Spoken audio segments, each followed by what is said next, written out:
Oke, poin saya ya Bapak Ibu sekalian, semua permasalahan ini yang salah itu bukan aturan PPDB zonasinya. Yang salah adalah pemerintah tidak melaksanakan kewajiban konstitusionalnya.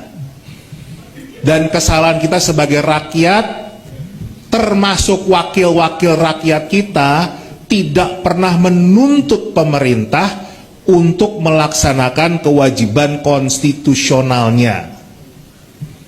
Pasal 31 ayat 2 Undang-Undang Dasar 1945 bunyinya jelas.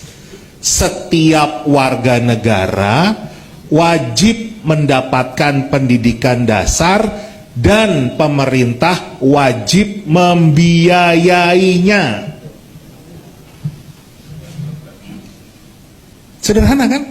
Jadi tugas pemerintah menyiapkan sekolah yang cukup, bangku yang cukup, dan memastikan semua biayanya ditanggung pemerintah lewat pajak kita. Itu kan? Kita 7 tahun ribut terus urusan PPDB zonasi, masalahnya karena sekolahnya nggak cukup, bangkunya nggak cukup, kan cuma itu.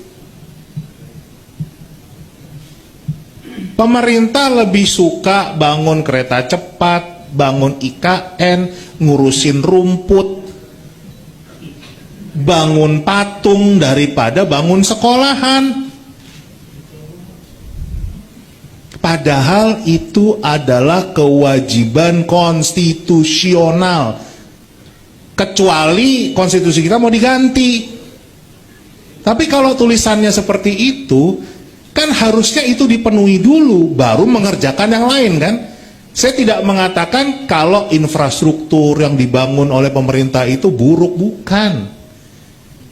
Tetapi penuhi dulu tugas konstitusionalnya. Kalau tidak dipenuhi, berarti pemerintahnya inkonstitusional.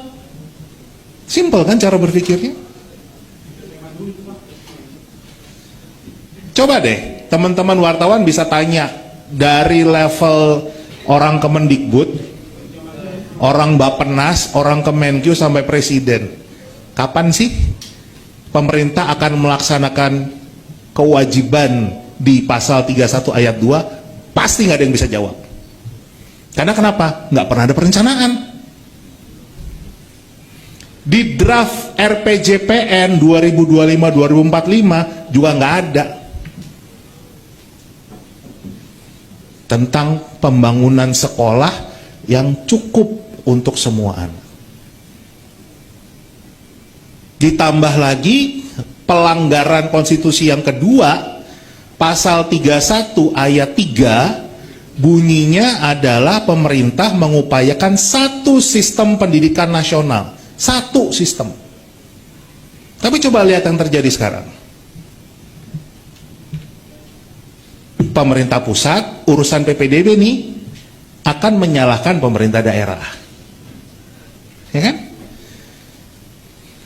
Pemerintah daerah koordinasinya sama Kemendagri.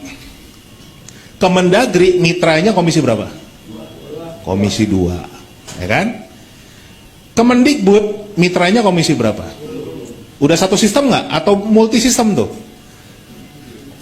Karena pengawasannya udah beda kan, yang satu komisi 2, satu komisi 10, ini Kemendagri, Kemendikbud, madrasah di bawah Kemenak, mitranya komisi 8. Yang bangun sekolah, sekarang kan tugasnya Kementerian PUPR. Saya lupa kepanjangan PUPR, R-nya tuh rumput kan betul.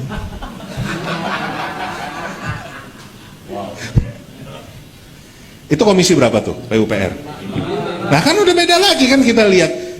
Tapi konstitusi bilangnya kita punya satu sistem.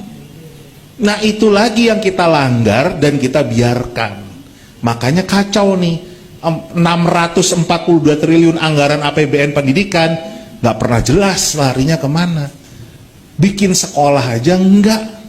Kita selalu kekurangan sekolah dan akhirnya malah membuat anak-anak kita mentalnya rusak karena diajarin cara korupsi mulai dari SD.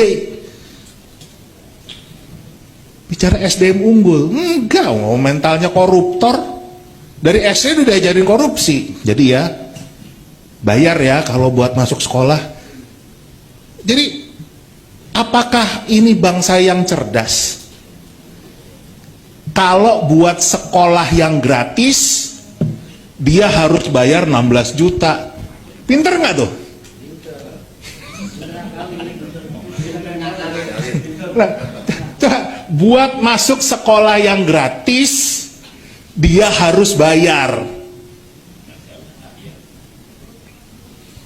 Cuman orang bodoh yang mau melakukan itu. Dan itu sepertinya buat bangsa kita hal yang biasa. Bicara bonus demografi, bohong. Ini makanya presiden mau cawe-cawe urusan pilpres kan. Kita kekurangan SDM unggul. Kita kekurangan, buktinya apa? Ya, Menteri BUMN harus ikut juga jadi ketum PSSI. Kekurangan SDM unggul kita. Ya, harus double-double. Itu kan indikator yang kita lihat. Nah ini, harusnya pemerintah sekarang minimal punya program kayak Orde Baru. SMP Inpres, SMA Inpres, SMK Inpres, baru tuh kelihatan. Kan Anda pernah dengar risetnya Esther Duflo yang menang hadiah Nobel. Risetnya tentang SD Inpres. Jadi ternyata SD Inpres era Pak Harto dulu tidak hanya berhasil untuk membuka akses, mencerdaskan kehidupan bangsa, memberantas buta huruf, tapi juga meningkatkan pertumbuhan ekonomi. Itu risetnya menang Nobel. Kita kalau nggak IQ-nya 78,49 kan harusnya ya tinggal diulang aja.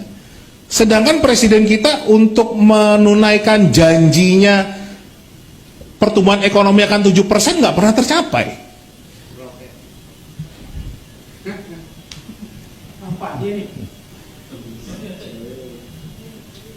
Kan gitu.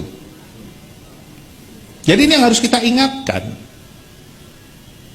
Sesuatu hal yang sebetulnya sudah pernah dilakukan, tinggal di eskalasi kan. Kalau dulu SD Inpres, ya sekarang SMP Inpres. Kalau nggak ada SMP Inpres pasti kekurangan terus. Kalau sekarang kan SD sudah banyak yang kelebihan siswa kan. Seperti di Ponorogo banyak SD negeri yang nggak punya siswa. Kenapa? Karena itu hasil dari SD Inpres. Harusnya dilakukan itu. Tapi yang terjadi kan malah presiden mengolok-olok SD Inpres kan. Waktu beliau ditanya, kenapa buat bangun IKN harus menggunakan tenaga asing sebagai pengawas? Memang mau hasilnya kayak SD Inpres? Oh, berarti kan beliau nggak tahu kalau SD Inpres itu bukan masalah gedungnya, tapi memberikan keadilan sosial, mencerdaskan bangsa, meningkatkan pertumbuhan ekonomi. Ini problemnya. Dan 7 tahun kita dibiarkan bermasalah, nggak ada solusi sama sekali. Sampai hari ini nggak ada sepatah kata pun muncul dari Mendikbud. Ya mungkin tadi kementeriannya udah dibubarkan, saya nggak tahu. Nggak ada sepatah kata pun dari presiden. Tapi rakyat dibikin susah.